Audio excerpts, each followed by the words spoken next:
the conference itself is up there with a lot of the conferences I attend. I go to conferences in the U.S. and throughout Asia, and my experience overall for the organization, for the preparation, the awareness that we got, I loved a lot of the social stuff that you did in preparation for it, so that's been really good. At the conference, the delegates, the speeches, all those things have been thought-provoking. Some of them as expected, but then also some things that are really sort of get you to challenge to think a little bit. I did take some pictures and snapshots of slides.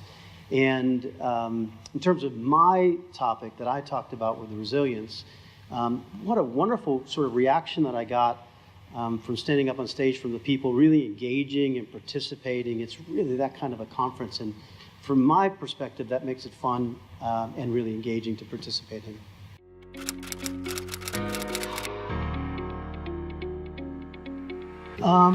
I think it's really about the potential of L&D. And what I mean by that is a lot of people are talking about the need for L&D to be able to speak the language of the business. It's been a common kind of message that you have. And there's a lot of different angles that people are coming at around that particular conversation. And while you can look at it and say, I already knew that. It's interesting. I already got that particular information. The fact that so many people found the opportunity or the need to really zero in on that particular topic suggests that there's a lot of potential. And what I've seen from the research indicates that organizations clearly are recognizing that L&D has a strategic role to develop people in executing strategy. As a matter of fact, it's the third in the research I've seen behind leadership and engagement. And yet, L&D has not really, in terms of fully ready, has been 5%, 7%, something like that. And so you look at that maybe as that's a terrible thing, but the reality is we're talking about it, we're recognizing, we're aware of it, and it's conferences like these that allow L&D to take responsibility to do something different.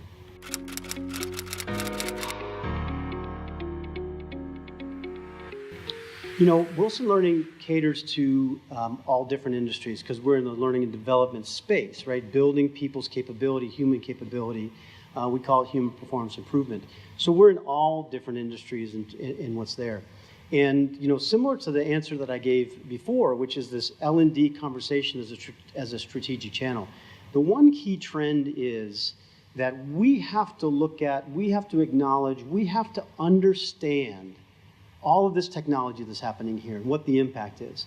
But the one thing we really need to understand is that the language of L&D, our competencies, facilitators, learning objectives, number of days in the classroom, and even the digital technology stuff, right? The language of business are critical success factors, results, outcomes. If I said critical success factors, that's what I mean.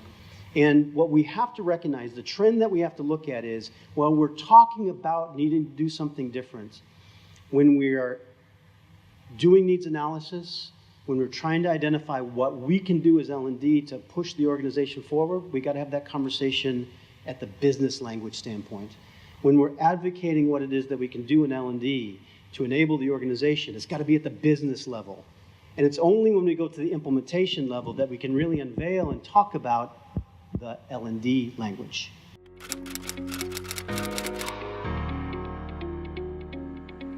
You know, I think what it does is it creates excitement in the L&D space, and that's a good bet because when you look at the excitement, it draws people in there and it begins people to think about all the stuff that they can do, and therein lies sort of the greatness about it, what drawing people into it. But it also is the thing I've heard people refer to, the shiny thing that you can get caught up in. And it's really, again, back to the discipline that I've heard people talk about. I know at Wilson Learning, we talk a lot about the discipline at the L&D level to make sure that that technology, as exciting as it may be, as much as the potential might show and all the wonderful things that we can do, is really in the context back in the business language. And I'm reminded of something that many of you probably never saw on TV because it was a long time ago. But there was a commercial on TV and there was an executive that was sitting with clearly a high-tech person. And the person was saying, and we can take your logo, and we can make it spin, and we can make it bounce, and we can make it burst on fire. And the executive goes, well, and he said, why? And the tech guy said, because we can. Don't do that. That's what we can't do. It really has got to be, there's got to be a purpose behind what it is that we're trying to do. And the other thing that really excites me, again, as people are talking about this stuff, is that on the technology side, there's again, a renewed investment that organizations are putting in because digital everything right now. So that's the other thing.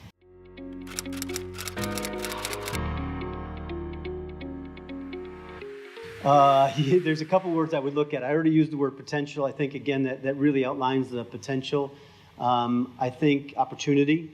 There really is, from an opportunity standpoint, if you approach it in a mature way, in an effective way, where, again, you deal with sort of the business, why am I doing it, not just because I can, I think that's really that's the word that we might look at it. And I want to be careful not to say cautious optimism, because I don't think you need to put that qualifier on it. But I think it's really opportunity, potential, and that kind of stuff if used the right way.